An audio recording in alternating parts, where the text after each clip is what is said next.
Olá, estamos aqui novamente com Peter Scheuer para falar do tempo. Peter, uma das questões levantadas nesse período desse mês que a gente não conversou foi uma tendência de mudança na questão da laninha. Você está vendo isso também, que há comentários de nós não ter efetivamente laninha desse processo, ou ainda continua com o processo de formação da massa fria lá no Oceano Pacífico? Então, Luiz Henrique, a laninha realmente ela tem mudado bastante nesses últimos 2 meses. Vem se percebendo que ela está com uma característica não clássica. A laninha não clássica, ela tem um miolo mais frio no Oceano Pacífico Equatorial e nas águas mais superficiais, onde está o Ninho 1 e 2, que fica próximo ali do Peru, fica mais aquecido. E próximo da Austrália também fica aquecido. Então, a parte central do laninha, das águas do Oceano Pacífico Equatorial, elas são mais geladas.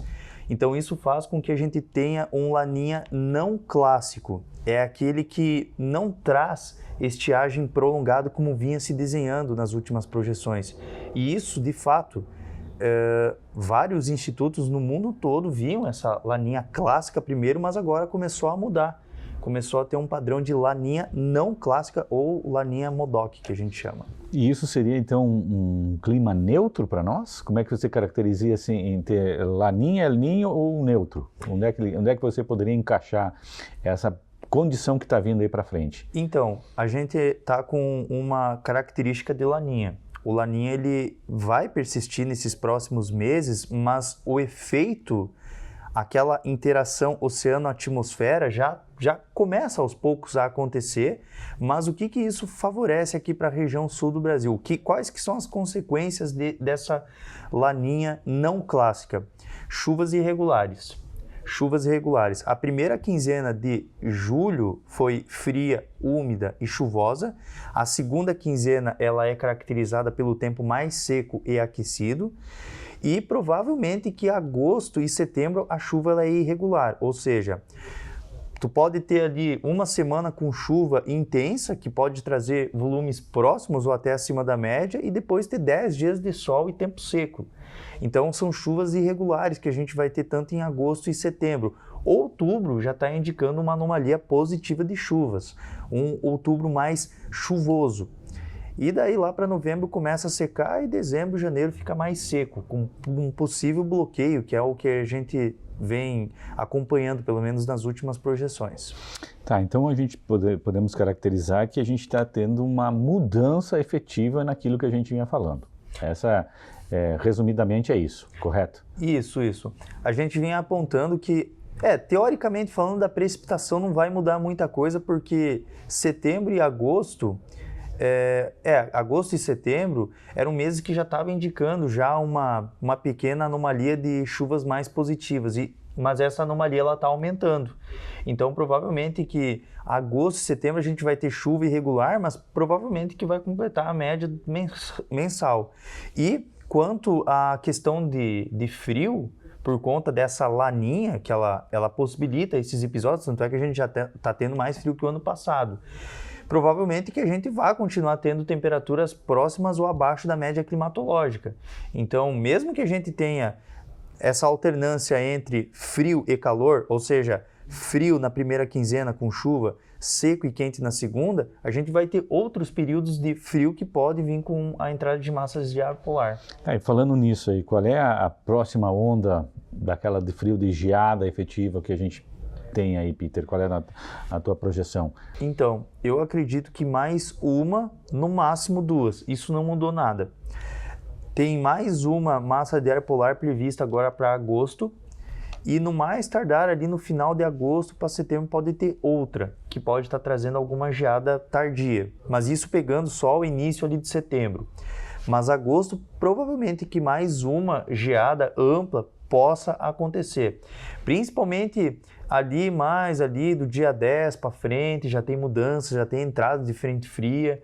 o que pode estar trazendo chuvas mais volumosas. Então, pelo menos a princípio é isso que vem acontecendo. Vale ressaltar que o Laninha não clássico, ele não traz aquela estiagem severa, prolongada. Vai trazer chuvas mais irregulares, o clima ele fica um pouco mais definido. Outubro, com cara de outubro, com chuvas mais volumosas entre o centro-oeste da região sul do Brasil, parte ali do sul do Mato Grosso do Sul também tem chuvas mais regulares.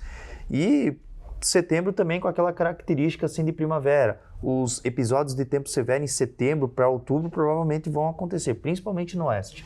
Legal. Uma outra fator importante para nós, que é importante para o nosso sucesso, é com relação à safra americana. O que nós temos mais 45 dias para a gente liquidar os problemas climáticos para a efetivação da safra americana. O que a gente pode falar do clima lá dos Estados Unidos, Peter? A primeira quinzena de agosto, a chuva ela fica mais regular. Nessa região da Dakota do Sul, Dakota do Norte, essa região ali como um todo, provavelmente que a chuva ela vai ficar abaixo da média. A temperatura é acima da média, pelo menos uma onda de calor pode acontecer. E os temporais, as tempestades também são previstas nesse período. Lá de vez em quando pode ter alguns temporais. Então, aos poucos, a gente vai tendo da chuva, do volume de chuva que a gente está tendo agora, aos pouquinhos vai secando. O agosto ele vai secando mais. Sempre nessa tecla aí de irregularidade. 10 dias, 15 dias com tempo seco, 3, 4 dias com chuvas mais frequentes, o que pode trazer um volume alto num curto espaço de tempo. Então, teoricamente, a gente teria um clima quase que perfeito para os Estados Unidos, né? Nesse seu pensamento, dá para colocar isso? Sim, sim, é um clima bom. Eu acredito que prejuízo, dificilmente. É com relação à colheita de trigo, que é outubro, novembro. Você já aponta, e o nosso principal problema aí no trigo é essa questão da colheita. Sim. E você, pelo que tu me colocaste ali, só sendo um pouco repetitivo, mas você está apontando uma chuva acima da média nesses períodos, é isso mesmo, Peter? A colheita pode ser que fique um pouco prejudicada com essa questão da chuva. Por quê?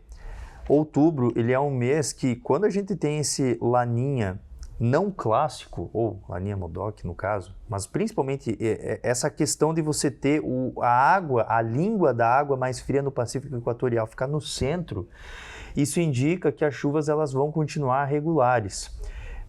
Outubro provavelmente que vai ser um mês com chuvas acima da média. Provavelmente que vai ter enchente no Vale do Itajaí, no Alto Vale, Médio Vale. As tempestades elas ficam mais concentradas no oeste da região sul do Brasil, destaque para o oeste catarinense, noroeste gaúcho, sudoeste do Paraná.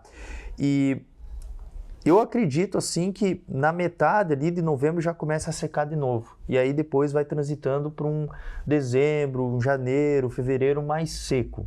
E isso já é uma consequência do Laninha.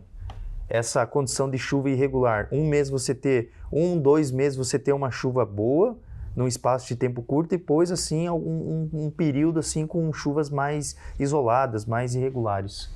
Legal. Esse então foi Peter Scheuer e a gente volta no próximo mês acompanhando de como será o nosso tempo.